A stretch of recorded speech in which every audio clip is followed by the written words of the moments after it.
Hi എല്ലാവർക്കും B S C മാസ്റ്ററിൻ്റെ YouTube ചാനലിലേക്ക് സ്വാഗതം. നമ്മുടെ ഫയർമാൻ്റെ എക്സാമൊക്കെ അടുത്തുകൊണ്ടിരിക്കുകയാണ്. എല്ലാവരും നന്നായിട്ട് പഠിക്കുന്നുണ്ടെന്ന് വിചാരിക്കുന്നു. അപ്പോൾ നമുക്കിന്ന് ഒരു 30ഓളം ചോദ്യങ്ങൾ അടങ്ങിയിട്ടുള്ള ഒരു മോക്ക് ടെസ്റ്റ് വർക്കൗട്ട് ചെയ്യാം. എല്ലാവരും ഒരു പെന്നും പേപ്പറും എടുത്തിട്ട് ഓരോ ചോദ്യങ്ങളും മാർക്ക് ചെയ്ത് പോവുക. എത്ര മാർക്ക് കിട്ടിയെന്ന് അവസാനം കമൻറ്റ് ചെയ്യാനും മറക്കരുത് കേട്ടോ. അപ്പോൾ ഒന്നാമത്തെ ചോദ്യത്തിലേക്ക് പോവാം. ഒന്നാമത്തെ ചോദ്യം, ഐസിൻ്റെ ദ്രവീകരണ ലീന താപം എത്ര കലോറിയാണ്? ഐസിന്റെ ദ്രവീകരണ ലീന താപം എത്ര കലോറിയാണ് എന്നാണ് ചോദ്യം. എത്രയാണ്? ശരിയായ ഉത്തരം option B 80 calorie per gram ആണ് ശരിയായ ഉത്തരം. ഐസ് ഉരുകുന്ന താപനില എത്രയാണ്? ഉരുകുന്ന താപനില 0 ഡിഗ്രി സെൽഷ്യസിലാണ് ഐസ് ഉരുകുക. വെള്ളം തിളയ്ക്കുന്ന താപനില എത്രയാണ്? 100 ഡിഗ്രി സെൽഷ്യസിലാണ് വെള്ളം തിളയ്ക്കുക. ഇത് ഐസ് ഉരുകുന്നത്, ഇത് വെള്ളം തിളയ്ക്കുന്നത്. മറന്നു പോകരുത് രണ്ടും. പിന്നെ ഐസിന്റെ ദ്രവീകരണ ലീന താപം കൂടി ഓർത്ത് വെച്ചേക്കുക. 80 കലോറി പെർ ഗ്രാം ആണ്. രണ്ടാമത്തെ ചോദ്യം, BA സെറ്റ് ധരിക്കുന്ന ആളിന്റെ ലങ്സിന്റെ ആവശ്യാനുസരണം മാത്രം സിലിണ്ടറിലെ വായു പ്രദാനം ചെയ്യുന്നതിനുള്ള സംവിധാനത്തിന്റെ പേര് എന്താണ്? ഏതാണ് ശരിയായ ഉത്തരം? ഓപ്ഷൻ സി ഡിമാൻഡ് റെഗുലേറ്റർ ആണ്. BA സെറ്റ് ധരിക്കുന്ന ആളിന്റെ ലങ്സിന്റെ ആവശ്യാനുസരണം മാത്രം സിലിണ്ടറിലെ വായു പ്രദാനം ചെയ്യുന്നതിനുള്ള സംവിധാനത്തിന്റെ പേര് ഡിമാൻഡ് റെഗുലേറ്റർ ആണ്. ഈ BA സെറ്റ് എന്ന് പറഞ്ഞാൽ എന്താണ്? ബ്രീത്തിങ് അപ്പാരറ്റസ് ആണ് അല്ലേ? BA സെറ്റ് എന്ന് പറഞ്ഞാൽ ബ്രീത്തിങ് അപ്പാരറ്റസ് ആണ്. അതിൽ പ്രധാനപ്പെട്ട ഭാഗങ്ങൾ, നമ്മുടെ ചോദ്യം ഏതായിരുന്നു? ഡിമാൻഡ് റെഗുലേറ്റർ ആണ്. ഡിമാൻഡ് റെഗുലേറ്ററിന്റെ യൂസ് എന്താണ്? ഡിമാൻഡ് റെഗുലേറ്ററിന്റെ യൂസ് ആണ് ലങ്സിന്റെ ആവശ്യാനുസരണം മാത്രം സിലിണ്ടറിലെ വായു പ്രദാനം ചെയ്യുന്നതിനുള്ള സംവിധാനമാണ് ഡിമാൻഡ് റെഗുലേറ്റർ. ഓക്കെ അല്ലേ? പ്രധാനപ്പെട്ട മറ്റു ഭാഗങ്ങൾ നോക്കാം. ഒന്ന് എയർ സിലിണ്ടർ പ്രധാനപ്പെട്ട ഭാഗമാണ്. ഫേസ് പീസ് അല്ലെങ്കിൽ മാസ്ക് എന്ന് പറയും, അതും പ്രധാനപ്പെട്ട ഭാഗമാണ്. അതുപോലെ തന്നെ ബൈപ്പാസ് വാൾവും സിലിണ്ടർ വാൾവും പ്രധാനപ്പെട്ട ഭാഗങ്ങളാണ്. ഈ ഭാഗങ്ങളൊക്കെ ഒന്ന് ഓർത്ത് വെച്ചേക്കുക. BA എന്ന് പറയുന്ന ഫുൾ ഫോം ഓർത്ത് വെച്ചേക്കുക. ബ്രീത്തിങ് അപ്പാരറ്റസ് ആണ്. BA സെറ്റ് എന്നാണ് പൊതുവെ ഇതിനെ പറയുക. ബ്രീത്തിങ് അപ്പാരറ്റസ് സെറ്റ് എന്നാണ് പറയുക. മൂന്നാമത്തെ ചോദ്യം നോക്കാം. മൂന്നാമത്തെ ചോദ്യം, എമർജൻസി ഇൻഫർമേഷൻ പാനലിലെ ക്ലാസ് ലേബലിൽ നൽകിയിട്ടുള്ളത് വെള്ള നിറം ആണെങ്കിൽ അത് എന്തിനെ സൂചിപ്പിക്കുന്നു? വെള്ള നിറമാണെങ്കിൽ എന്താണ് സൂചിപ്പിക്കുന്നത്? വെള്ള നിറമാണെങ്കിൽ വിഷത്തെയാണ് സൂചിപ്പിക്കുന്നത്. വിഷം. ഓക്കെ അല്ലേ? ഓപ്ഷൻ സി ആണ് ശരിയായ ഉത്തരം. റെഡ് കളർ ആണെങ്കിൽ എന്തിനാണ് സൂചിപ്പിക്കുക? റെഡ് ആണെങ്കിൽ സൂചിപ്പിക്കുന്നത് ഫയർ റിസ്കിനെ കുറിച്ചാണ് അല്ലേ? ഫയർ റിസ്ക് ആണെങ്കിൽ റെഡ് കളറാണ് സൂചിപ്പിക്കുക. യെല്ലോ ആണെങ്കിൽ എന്താണ്? യെല്ലോ ആണെങ്കിൽ റിയാക്ടിവിറ്റിയാണ് സൂചിപ്പിക്കുന്നത്. വൈറ്റ് ആണെങ്കിൽ ടോക്സിക്. നമ്മൾ പഠിച്ച ചോദ്യം കേട്ടോ, ടോക്സിക്. ഓക്കെ അല്ലേ? Red, yellow, white. റെഡ് ആണെങ്കിൽ ഫയർ റിസ്ക്, യെല്ലോ ആണെങ്കിൽ റിയാക്ടിവിറ്റി, വൈറ്റ് ആണെങ്കിൽ ടോക്സിക്. നാലാമത്തെ ചോദ്യം നോക്കാം. ധരിച്ചിരിക്കുന്ന വസ്ത്രത്തിന് തീ പിടിച്ചാൽ സ്വീകരിക്കാവുന്ന സുരക്ഷാ മാർഗം. ധരിച്ചിരിക്കുന്ന വസ്ത്രത്തിന് തീ പിടിച്ചാൽ സ്വീകരിക്കാവുന്ന സുരക്ഷാ മാർഗം ഏതാണ്? ഓപ്ഷൻ ഡി ആണ്. ഇവയെല്ലാം ആണ് ശരിയായ ഉത്തരം.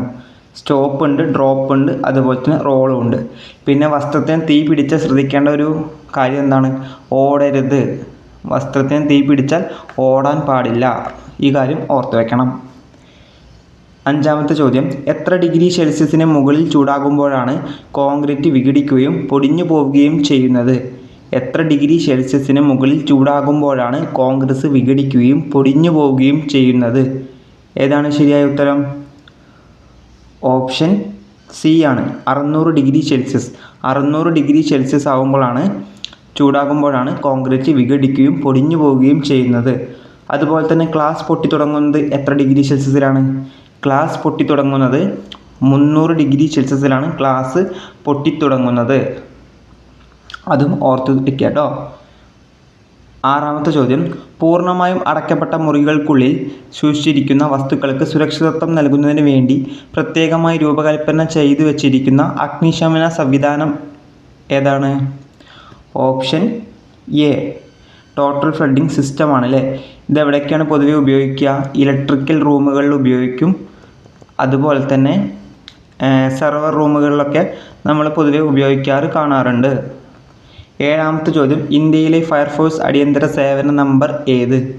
ഇന്ത്യയിലെ ഫയർഫോഴ്സ് അടിയന്തര സേവന നമ്പർ ഏത്? ഏതാണ് ശരിയായ ഉത്തരം? ഓപ്ഷൻ ബി 101 ആണ് അല്ലേ? 100 എന്തിൻ്റെയാണ്? 100 പോലീസിൻ്റെയാണ്. 100 പോലീസാണ്. 101 നമ്മൾ പറഞ്ഞു ഫയർഫോഴ്സ് ആണ്. 101 ഫയർഫോഴ്സ്. 102 എന്താണ്? 102 ആംബുലൻസിൻ്റെയാണ് അല്ലേ? 102 ആംബുലൻസ് ആണ്. 100 എന്താണ്? മെഡിക്കൽ എമർജൻസിയാണ്. 108 medical emergency. 100 പോലീസിൻ്റെയാണ്. 101 ഫയർഫോഴ്സ് ആണ്. 102 ആംബുലൻസ് ആണ്. 108 മെഡിക്കൽ എമർജൻസി ആണ്. എട്ടാമത്തെ ചോദ്യം, വൈദ്യുത തീപിടുത്തങ്ങൾ അണയ്ക്കാൻ സാധാരണയായി ഉപയോഗിക്കുന്ന ഗ്യാസ് ഏത്? ഏത് ഗ്യാസാണ് ഉപയോഗിക്കുക? അല്ലെങ്കിൽ ഏത് വാതകമാണ് ഉപയോഗിക്കുക? ഓപ്ഷൻ ബി ആണ് ശരിയായ ഉത്തരം. കാർബൺ ഡൈ ഓക്സൈഡ് അല്ലേ? കാർബൺ ഡൈ ഓക്സൈഡ് ഫയർ എക്സ്റ്റിങ്ക്യൂഷറിൻ്റെ നിറം എന്താണ്? ബ്ലാക്ക് നിറമാണ് ഉണ്ടാവുക. ബ്ലാക്ക് നിറത്തിലാണ് carbon dioxide fire extinguisher കാണപ്പെടുന്നത്. പിന്നെ അതുപോലെ തന്നെ കാർബൺ ഡൈ ഓക്സൈഡ് അല്ലെങ്കിൽ CO2 ഫയർ എക്സ്റ്റിങ്ക്യൂഷറിന് എന്തുണ്ടായിരിക്കില്ല? അവശിഷ്ടം ഉണ്ടായിരിക്കില്ല. അതും ഓർത്ത് വെക്കണം. അത് ഒരു ഗുണമാണ് കേട്ടോ. അവശിഷ്ടം ഉണ്ടായിരിക്കില്ല. ഓക്കെ. ഓക്സിജൻ തീ കത്താൻ സഹായിക്കുന്ന ഒരു വാതകമാണ് ഓക്സിജൻ. ഇതും ഓർത്ത് വെക്കുക. ഒമ്പതാമത്തെ ചോദ്യം, താഴെ തന്നിരിക്കുന്നവയിൽ വൈദ്യുതി നല്ല രീതിയിൽ കടത്തിവിടുന്ന മാധ്യമം ഏത്? തന്നിരിക്കുന്നതിൽ വൈദ്യുതി നല്ല രീതിയിൽ കടത്തിവിടുന്ന മാധ്യമം ഏതാണെന്ന് ചോദ്യം. ഏതാണ് ശരിയായ ഉത്തരം? ഓപ്ഷൻ സി ആണ് അല്ലേ? ചെമ്പാണ് ശരിയായ ഉത്തരം. പത്താമത്തെ ചോദ്യം, വൈദ്യുത തീപിടുത്തങ്ങളിൽ ഉപയോഗിക്കാത്ത ഫയർ എക്സ്റ്റിങ്ക്യൂഷർ ഏത്? ഏതാണ്? CO2 ഉപയോഗിക്കും, ഡ്രൈ കെമിക്കൽ ഉപയോഗിക്കും, അതുപോലെ തന്നെ ക്ലീൻ ഏജൻറ്റ് ഉപയോഗിക്കാറുണ്ട്. ഏത് ഉപയോഗിക്കാറില്ല? വാട്ടർ എക്സ്റ്റിങ്ക്യൂഷർ ഉപയോഗിക്കാറില്ല. അപ്പോൾ ശരിയായ ഉത്തരം ഏതാണ്? ഓപ്ഷൻ സി ആണ്. ഓക്കെ അല്ലേ? ക്ലാസ് എ ഫയറിന് അല്ലെങ്കിൽ തീപിടുത്തത്തിന് ഉപയോഗിക്കുന്ന ഏതാണ്? വാട്ടറാണ് പൊതുവെ ഉപയോഗിക്കുക. ഓർത്ത് വെക്കണം. അതുപോലെ തന്നെ ക്ലാസ് ബി ആണെങ്കിൽ പൊതുവെ ഉപയോഗിക്കുക DCP അല്ലെങ്കിൽ ഫോമാണ് ഉപയോഗിക്കുക. അതും ഓർത്ത് വയ്ക്കുക. അതുപോലെ തന്നെ ക്ലാസ് സി ആണെങ്കിൽ പൊതുവെ എന്താണ് ഉപയോഗിക്കുക? ക്ലാസ് സി പൊതുവെ DCP ആണ് ഉപയോഗിക്കുക. ക്ലാസ് ഇ ആണെങ്കിൽ ഏതൊക്കെ ഉപയോഗിക്കാം? ഈ ചോദ്യത്തിലുണ്ട് അല്ലേ? ക്ലാസ് ഇ എന്ന് പറഞ്ഞാൽ ഇലക്ട്രിക് ആണല്ലേ? അതാണ് ഈ ചോദിച്ചത്. ഓപ്ഷൻ എയും വരാം, ഓപ്ഷൻ ബിയും വരാം, ഓപ്ഷൻ ഡിയും വരാം. CO2 ഉപയോഗിക്കാം, ഡ്രൈ കെമിക്കൽ ഉപയോഗിക്കാം, ക്ലീൻ ഏജൻറ്റ് ഉപയോഗിക്കാം. വൈദ്യുത തീപിടുത്തങ്ങൾ, ഇലക്ട്രിക്കൽ തീപിടുത്തങ്ങൾക്ക് ഇവ മൂന്നും ഉപയോഗിക്കാം. 11ാമത്തെ ചോദ്യം, വൈദ്യുത പ്രവാഹത്തിൻ്റെ അളവുകോൽ ഏത്? വൈദ്യുത പ്രവാഹത്തിൻ്റെ അളവുകോൽ ഏതാണ്? ഏതാണ് ശരിയായ ഉത്തരം? ഓപ്ഷൻ സി ആണ് ശരിയായ ഉത്തരം. ഓക്കെ അല്ലേ? വോൾട്ട് എന്തിൻ്റെയാണ്? വോൾട്ട് വോൾട്ടേജിൻ്റെയാണ് അല്ലേ? വോൾട്ട് വോൾട്ടേജിൻ്റെയാണ്. വാട്ട് എന്ന് പറയുന്നത് എന്തിൻ്റെയാണ്? പവറിൻ്റെയാണ് വാട്ട്. ഓം എന്തിൻ്റെയാണ്? റെസിസ്റ്റൻസിൻ്റെയാണ് ഓം. ഓക്കെ അല്ലേ? 12ാമത്തെ ചോദ്യം, LPGയിൽ പ്രധാനമായും അടങ്ങിയിരിക്കുന്ന വാതകങ്ങൾ ഏത്? LPGയിൽ പ്രധാനമായും അടങ്ങിയിരിക്കുന്ന വാതകങ്ങൾ ഏത്? ഓപ്ഷൻ ബി ആണ് ശരിയായ ഉത്തരം. പ്രൊപ്പൈനും ബ്യൂട്ടൈനുമാണ് പ്രധാനമായിട്ട് അടങ്ങിയിരിക്കുന്നത്. ഓക്കെ അല്ലേ? പിന്നെ ശ്രദ്ധിക്കേണ്ടത് LPGക്ക് എന്ത് കൂടുതലാണ്? വായുവിനേക്കാൾ ഭാരം കൂടുതലാണ്. ശ്രദ്ധിക്കണം. അതുപോലെ തന്നെ LPGയിൽ ചേർക്കുന്ന മറ്റൊരു പ്രധാനപ്പെട്ട വസ്തുവുണ്ട്, അതാണ് ഈഥൈൽ മെർക്യാപ്റ്റൻ. അതും ഓർത്ത് വയ്ക്കുക. അതെന്തിനാണ് ഉപയോഗിക്കുന്നത്? മണം ലഭിക്കാൻ വേണ്ടി. അതായത് ലീക്കൊക്കെ സംഭവിക്കുന്ന സമയത്ത് നമുക്ക് പെട്ടെന്ന് മനസ്സിലാവാൻ വേണ്ടിയിട്ട് LPGയിൽ ചേർക്കുന്ന ഒന്നാണ് ഈഥൈൽ മെർക്യാപ്റ്റൻ. 13ാമത്തെ ചോദ്യം, ഫയർ ട്രയാങ്കിൾ എന്ന ആശയത്തിലെ 3 ഘടകങ്ങളിൽ 2 എണ്ണം ചൂടും ഇന്ധനവും. ചൂട് എന്ന് പറഞ്ഞാൽ എന്താണ്? ഹീറ്റ്. ഇന്ധനം എന്ന് പറഞ്ഞാൽ ഫ്യുവൽ ആണ്. മൂന്നാമത്തേത് ഏതാണ്? കാർബൺ ഡൈ ഓക്സൈഡ് ആണോ? അല്ല. പുകയാണോ? അല്ല. ഓക്സിജൻ ആണോ? യെസ്, ഓക്സിജൻ ആണ്. ഓപ്ഷൻ സി ആണ് ശരിയായ ഉത്തരം. ഫയർ ട്രയാങ്കിൾ എല്ലാവർക്കും ഓർമ്മയല്ലേ? ഇങ്ങനെ ഇവിടെ എന്ത് വരും? ഫ്യുവൽ വരും, ഇവിടെ ഓക്സിജൻ വരും, ഇവിടെ ഹീറ്റ് വരും. ഈ 3 കാര്യങ്ങൾ ഉണ്ടായാലാണ് ഒരു ഫയർ അവിടെ സംഭവിക്കുക. ഓക്കെ അല്ലേ? 14ാമത്തെ ചോദ്യം, വെള്ളം ഉപയോഗിക്കുന്ന ഫയർ എക്സ്റ്റിങ്ക്യൂഷറുടെ സാധാരണ നിറം ഏത്? വെള്ളം ഉപയോഗിക്കുന്ന, അതായത് വാട്ടർ ഉപയോഗിക്കുന്ന ഫയർ എക്സ്റ്റിങ്ക്യൂഷറുടെ സാധാരണ നിറം ഏതാണ് ശരിയായ ഉത്തരം? ഓപ്ഷൻ സി ആണല്ലേ? ചുവപ്പ് നിറമാണ് ഉണ്ടായിരിക്കുക. നമുക്ക് ബാക്കിയുള്ളതും കൂടിയും പഠിക്കുകയല്ലേ? താഴെ കൊടുത്തിട്ടുണ്ട് കേട്ടോ ഓരോന്നും. നമ്മൾ പഠിച്ചത് റെഡാണ്, ഏതാണ്? വാട്ടറാണ് റെഡിൻ്റെ കളറ്. ഫോം ആണെങ്കിൽ എന്ത് കളറായിരിക്കും? ക്രീം കളറിലായിരിക്കും. ഡ്രൈ പൗഡർ ആണെങ്കിൽ ബ്ലൂ കളറിലായിരിക്കും. CO2 ആണെങ്കിൽ ബ്ലാക്ക് കളറിലായിരിക്കും. വെറ്റ് കെമിക്കൽ ആണെങ്കിൽ യെല്ലോ കളറായിരിക്കും. സെറ്റല്ലേ? മറന്നു പോവില്ലല്ലോ. വാട്ടർ ആണെങ്കിൽ റെഡ്. കോമൺ ആയിട്ട് നമ്മൾ എന്താ കാണാറ്? റെഡ് ആണല്ലേ കാണാറ്. അതിലെന്തായിരിക്കും? വാട്ടർ ആയിരിക്കും. ക്രീം കളറാണെങ്കിൽ അതിലെന്തായിരിക്കും? ഫോം ആയിരിക്കും. ബ്ലൂ കളറാണെങ്കിൽ അതിൽ ഡ്രൈ പൗഡർ ആയിരിക്കും. ബ്ലാക്ക് കളറാണെങ്കിൽ അതിൽ CO2 ആയിരിക്കും. വെറ്റ് കെമിക്കൽ ആണെങ്കിൽ അത് യെല്ലോ കളറിലായിരിക്കും. ഓർത്ത് വെക്കണം, മറന്നു പോകരുത്. നമ്മൾ ഇത്ര പെട്ടെന്ന് പോകുന്നതിൻ്റെ കാരണം എന്ന് പറയുന്നത് റിവിഷൻ പോലെയാണ് ചെയ്യുന്നത്. കാരണം എക്സാം എടുത്തിട്ടുണ്ട്, നിങ്ങളിലേക്ക് കൂടുതൽ ചോദ്യങ്ങൾ എത്താൻ വേണ്ടിയിട്ടാണ് നമ്മൾ പെട്ടെന്ന് പറഞ്ഞു പോകുന്നത്. നിങ്ങൾക്ക് എന്തെങ്കിലും വായിക്കാൻ ബുദ്ധിമുട്ടോ അല്ലെങ്കിൽ മനസ്സിലാവാതെ ഇരിക്കുകയൊക്കെ ആണെങ്കിൽ പെട്ടെന്നൊന്ന് നിർത്തിയിട്ട് അതൊന്നും കൂടി കണ്ടിട്ട് പിന്നെയും വരണം കേട്ടോ. 15ാമത്തെ ചോദ്യം, വീട്ടിൽ വൈദ്യുതി ഷോർട്ട് സർക്യൂട്ട് ഒഴിവാക്കാൻ ഏറ്റവും നല്ല മാർഗം ഏത്?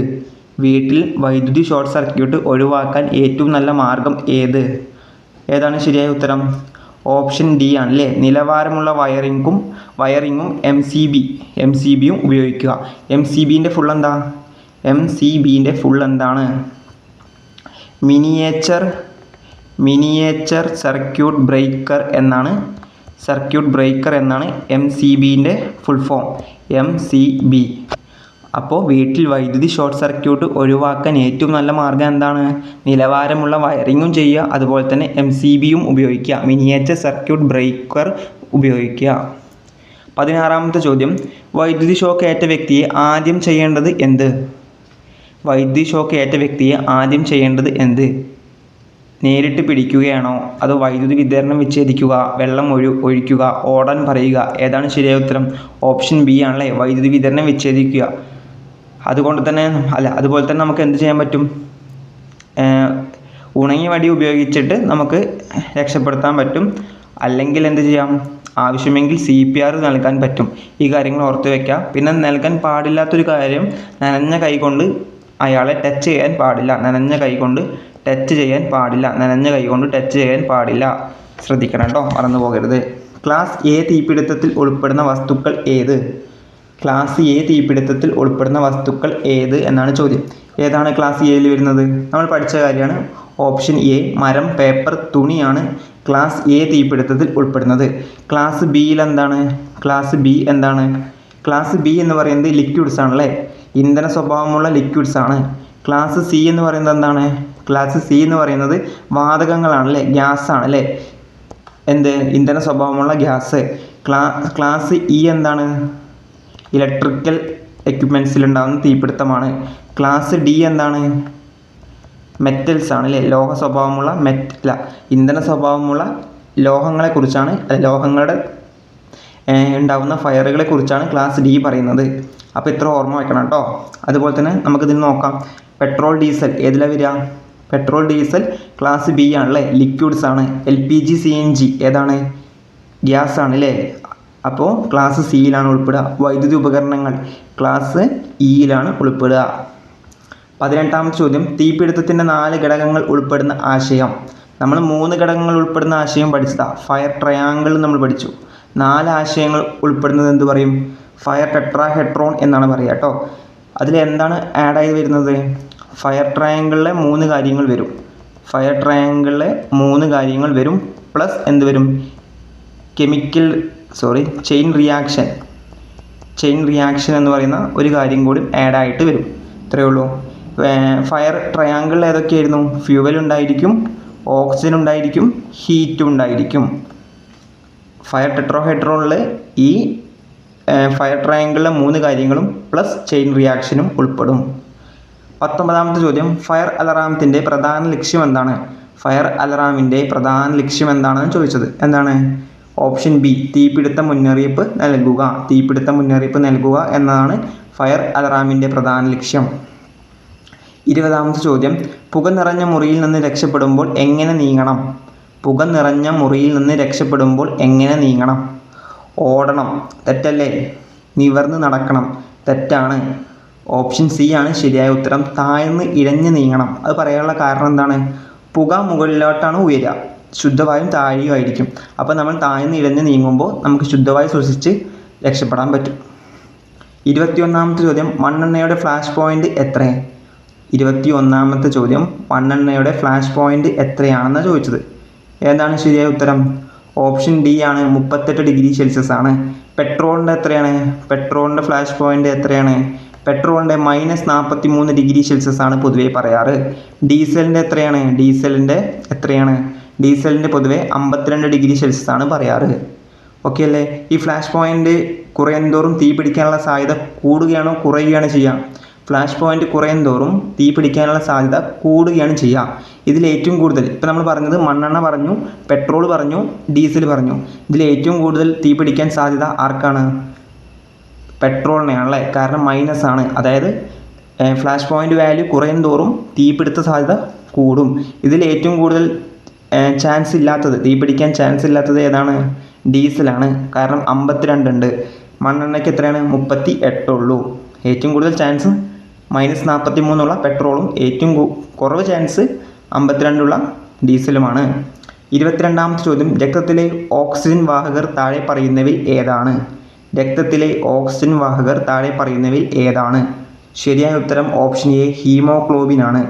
ഹീമോഗ്ലോബിൻ എവിടെ? RBCയിൽ കാണപ്പെടുന്നുണ്ട് അല്ലേ? ഹീമോഗ്ലോബിൻ RBCയിൽ കാണപ്പെടുന്നുണ്ട്. അതുപോലെ തന്നെ RBCൻ്റെ ആയുസ് എത്രയാണ്? RBCൻ്റെ ആയുസ് 120 ദിവസമാണ്. 120 ദിവസമാണ് RBCൻ്റെ ആയുസ്. ഈ RBC എവിടെയാണ് നിർമ്മിക്കുന്നത്? RBC നിർമ്മിക്കുന്നത് ബോൺ മാരോയിലാണെന്ന് ഓർത്ത് വെക്കണം. Bone marrow. ഓക്കെ അല്ലേ? 23ാമത്തെ ചോദ്യം രക്തം കട്ടപിടിക്കുന്നതിന് സഹായിക്കുന്ന വൈറ്റമിൻ ഏത്? Option B. ശരിയായ ഉത്തരം ഓപ്ഷൻ ബി ആണ്, വൈറ്റമിൻ കെ ആണ്. ഓക്കെ അല്ലേ? വൈറ്റമിൻ സി എന്തിനാണ് ഉപയോഗിക്കുന്നത്? വൈറ്റമിൻ സി മുറിവുണങ്ങാൻ സഹായിക്കുന്നുണ്ട് അല്ലേ? മുറിവുണങ്ങാൻ സഹായിക്കുന്നത് വൈറ്റമിൻ സി ആണ്. വൈറ്റമിൻ എ എന്താണ്? കാഴ്ച ശക്തിക്ക് ഉപയോഗിക്കുന്നതാണ് വൈറ്റമിൻ എ. പിന്നെന്താണ് നമ്മൾ പഠിക്കേണ്ടത്? Vitamin D. Vitamin D important ആണ്. അസ്ഥികളുടെ ആരോഗ്യത്തിന് ഏറ്റവും പ്രധാനപ്പെട്ട ഒരു വൈറ്റമിനാണ്. അസ്ഥികളുടെ വളർച്ചയ്ക്ക് ഏറ്റവും പ്രധാനപ്പെട്ട ഒരു വൈറ്റമിനാണ് വൈറ്റമിൻ ഡി. അപ്പോൾ വൈറ്റമിൻ കെ ആണ് രക്തം കട്ടപിടിക്കുന്നതിന് സഹായിക്കുന്ന വൈറ്റമിൻ. 24ാമത്തെ ചോദ്യം preserve life, prevent further injury, promote recovery എന്നത് എന്തിൻ്റെ തത്വങ്ങളാണ്? ഏതിൻ്റെയാണ്? നമ്മൾ നോക്കിയ ക്വസ്റ്റ്യൻ ആണിത്. ഓപ്ഷൻ ഡി ആണ്, ഫസ്റ്റ് എയ്ഡ് ആണ് കേട്ടോ. ഫസ്റ്റ് എയ്ഡ് ആണ്. ഓക്കെ അല്ലേ? ഫസ്റ്റ് എയ്ഡിൻ്റെ പിതാവ് ആരാണ്? ഫ്രെഡറിക് എസ്മർഗ് ആണല്ലേ. ഫ്രെഡറിക് എസ്മർഗ്. എന്നാണ് ഫസ്റ്റ് എയ്ഡ് ദിനം? ലോക ഫസ്റ്റ് എയ്ഡ് ദിനം സെപ്റ്റംബറിലെ 2ാമത്തെ ശനിയാഴ്ചയാണ്. സെക്കൻഡ് സാറ്റർഡേ ആണല്ലേ. ഈ വർഷം അല്ലെങ്കിൽ കഴിഞ്ഞു പോയ വർഷം എന്നായിരുന്നു? 2025 സെപ്റ്റംബർ 13 കഴിഞ്ഞു പോയത്. എന്ന് മുതലാണ് ഇത് ആചരിക്കാൻ തുടങ്ങിയത്? 2000 മുതലാണ് ഇത് ആചരിച്ചു തുടങ്ങിയത്. ഇത്ര കാര്യങ്ങളാണ് ഫസ്റ്റ് എയ്ഡിൽ നിന്ന് പഠിക്കേണ്ടത്. 25ാമത്തെ ചോദ്യം അഗ്നിശമന സേനയിലെ ശ്വസനോപകരണമായ BA നമ്മൾ പറഞ്ഞില്ലേ, ബ്രീത്തിങ് അപ്പാരറ്റസ് എന്ന് പറഞ്ഞില്ലേ. ബ്രീത്തിങ് അപ്പാരറ്റസ് മുന്നേ 2ാമത്തെ ചോദ്യമായിട്ട് പറഞ്ഞ ക്വസ്റ്റ്യൻ ആണ് ഇത് കേട്ടോ. BA സെറ്റിൽ സാധാരണ എത്ര ATM മർദ്ദത്തിലാണ് വായു നിറച്ചിരിക്കുന്നത്? അതിൻ്റെ പുറകിൽ BA സെറ്റിൻ്റെ പുറകിൽ ഒരു എയർ സിലിണ്ടർ ഉണ്ടായിരിക്കും. അതിൽ എത്ര മർദ്ദത്തിലാണ് വായു നിറച്ചിരിക്കുന്നത് എന്നാണ് ചോദ്യം. എത്രയാണ്? ഓപ്ഷൻ സി ആണ് ശരിയായ ഉത്തരം, 200 ATM. 26ാമത്തെ ചോദ്യം തന്നിരിക്കുന്നവയിൽ വെള്ളം പമ്പ് ചെയ്യുന്ന സമയത്ത് തന്നെ ചലിപ്പിക്കാൻ കഴിവുള്ള അഗ്നിശമന സേനയിലെ വാഹനം ഏതാണ്? വെള്ളം പമ്പ് ചെയ്യുന്ന സമയത്ത് തന്നെ ചലിപ്പിക്കാൻ കഴിവുള്ള അഗ്നിശമന സേനയിലെ വാഹനം ഏതാണ് എന്നാണ് ചോദ്യം. ഏതാണ്? ഓപ്ഷൻ സി ക്രാഷ് ടെൻഡർ ആണ് ശരിയായ ഉത്തരം. 27ാമത്തെ ചോദ്യം സ്പ്ലിൻറ്റുകൾ ഉപയോഗിക്കുന്നത് എന്തിനാണ്? ഓപ്ഷൻ ബി ആണ് ശരിയായ ഉത്തരം, പരിക്കേറ്റ ഭാഗം ചലനരഹിതമായി സംരക്ഷിക്കാൻ. പൊതുവെ ഒടിവ് സംഭവിച്ചാലാണ് ഇത് ഉപയോഗിക്കുക. സ്പ്ലിൻറ്റുകൾ ഉപയോഗിക്കുക ഒടിവ് സംഭവിച്ചാലൊക്കെയാണ് കേട്ടോ, ശ്രദ്ധിക്കണം. 28ാമത്തെ ചോദ്യം FM200 ഫയർ എക്സ്റ്റിങ്ക്യൂഷറിൽ അഗ്നിശമനത്തിനായി ഉപയോഗിക്കുന്ന വാതകം ഏത്? FM200 ഫയർ എക്സ്റ്റിങ്ക്യൂഷറിൽ അഗ്നിശമനത്തിനായിട്ട് ഉപയോഗിക്കുന്ന വാതകം ഏതാണ്? മുന്നേ നമ്മൾ വീഡിയോ ചെയ്ത ഒരു ചോദ്യം തന്നെയാണിത്, അല്ലെങ്കിൽ ഇതിൻ്റെ കണക്റ്റഡ് ഫാക്റ്റായിട്ട് മുന്നേ പറഞ്ഞിട്ടുണ്ട്. ഏതാണ് ശരിയായ ഉത്തരം? ഓപ്ഷൻ സി ഹെപ്റ്റാഫ്ലൂറോപ്രോപ്പേൻ ആണ് ശരിയായ ഉത്തരം. 29ാമത്തെ ചോദ്യം താഴെ പറയുന്ന പ്രസ്താവനകൾ പരിശോധിക്കുക. പക്ഷാഘാതമോ നാഡീവ്യവസ്ഥയ്ക്കും നാശനഷ്ടമുണ്ടാകുന്ന പാമ്പിൻ വിഷങ്ങൾ ന്യൂറോടോക്സിൻ വിഭാഗത്തിൽപ്പെടുന്നു. ശരിയാണ് അല്ലേ. രണ്ടാമത്തേത് പേശികളെ തകർക്കുന്ന പാമ്പിൻ വിഷങ്ങളെ മയോടോക്സിൻ എന്ന് പറയുന്നു. പേശികളെ തകർക്കുന്ന പാമ്പിൻ വിഷങ്ങളെ മയോടോക്സിൻ എന്ന് പറയുന്നു. ശരിയാണ് അല്ലേ. മയോ എന്ന് പറയുന്ന ടേം നമുക്ക് എന്തിനാണ്, പേശികളെ പറയാനാണ് മയോ എന്ന് ഉദ്ദേശിക്കുക. മയോളജി, പേശികളെക്കുറിച്ചുള്ള പഠനമാണ് മയോളജി. അപ്പോൾ ശരിയായ ഉത്തരം ഏതാണ്? ഓപ്ഷൻ സി ആണ്. 1ഉം 2ഉം ശരിയാണ്. 30ാമത്തെ ചോദ്യം, വസ്തുവിനുള്ളിൽ രാസപ്രവർത്തന ഫലമായി ചൂട് വർദ്ധിച്ച് സ്വയം കത്തുന്ന പ്രതിഭാസം ഏതാണ്? വസ്തുവിനുള്ളിൽ രാസപ്രവർത്തന ഫലമായി ചൂട് വർദ്ധിച്ച് സ്വയം കത്തുന്ന പ്രതിഭാസം ഏത്? ഓപ്ഷൻ സി ആണ് ശരിയായ ഉത്തരം. Spontaneous combustion. എന്താണ്? എക്സ്റ്റേണൽ ഫ്ലെയിം ഇല്ലാതെ തന്നെ സ്വയം തീ പിടിക്കുന്ന പ്രോസസ്സാണ് സ്പോണ്ടേനിയസ് കമ്പഷൻ. അപ്പോൾ നമ്മൾ 30 ചോദ്യങ്ങൾ നിങ്ങളുടെ സമയം കളയാത്ത രീതിയിൽ പെട്ടെന്ന് തന്നെ 30 ചോദ്യങ്ങൾ നോക്കിയിട്ടുണ്ട്. അപ്പോൾ 30ൽ എത്ര മാർക്ക് കിട്ടിയെന്ന് നിങ്ങൾ കമൻ്റായിട്ട് രേഖപ്പെടുത്തണം. അതുപോലെ തന്നെ വേറൊരു ഇമ്പോർട്ടൻ്റ് ആയിട്ട് കാര്യം പറയാനുള്ളത്, നമ്മൾ ഫയർമാൻ ഫയർവുമൺ പരീക്ഷ എഴുതുന്ന എല്ലാവർക്കും വേണ്ടിയിട്ട് ഒരു റിവിഷൻ നോട്ട് സെറ്റാക്കിയിട്ടുണ്ട്. സ്പെഷ്യൽ ടോപ്പിക്കിൻ്റെ ഒരു റിവിഷൻ നോട്ട്, അതായത് ഒരു 10 മിനിറ്റ് കൊണ്ട് നോക്കാൻ പറ്റുന്ന രീതിയിൽ ഉള്ളൊരു റിവിഷൻ നോട്ട് നമ്മുടെ ഇൻസ്റ്റാഗ്രാം പേജിൽ സെറ്റാക്കി വെച്ചിട്ടുണ്ട്, പോസ്റ്റ് ചെയ്തിട്ടുണ്ട്. അപ്പോൾ ആവശ്യമുള്ളവർ നമ്മുടെ ഇൻസ്റ്റയിൽ കയറിയിട്ട് അത് നോക്കണം. നമ്മുടെ ഇൻസ്റ്റേൻ്റെ ലിങ്ക് ഞാൻ ഇവിടെ കമൻറ്റിലും ഡിസ്ക്രിപ്ഷനിലൊക്കെ കൊടുക്കാം. ഓക്കെ, അപ്പോൾ എല്ലാവരും നന്നായിട്ട് പഠിക്കുക. സ്പെഷ്യൽ ടോപ്പിക്കിൽ നിന്ന് ഒരു മാർക്കും കളയാതെ ഇരിക്കാൻ വേണ്ടി അത്രയും എഫേർട്ട് എടുത്ത് തന്നെ പഠിക്കുക കേട്ടോ.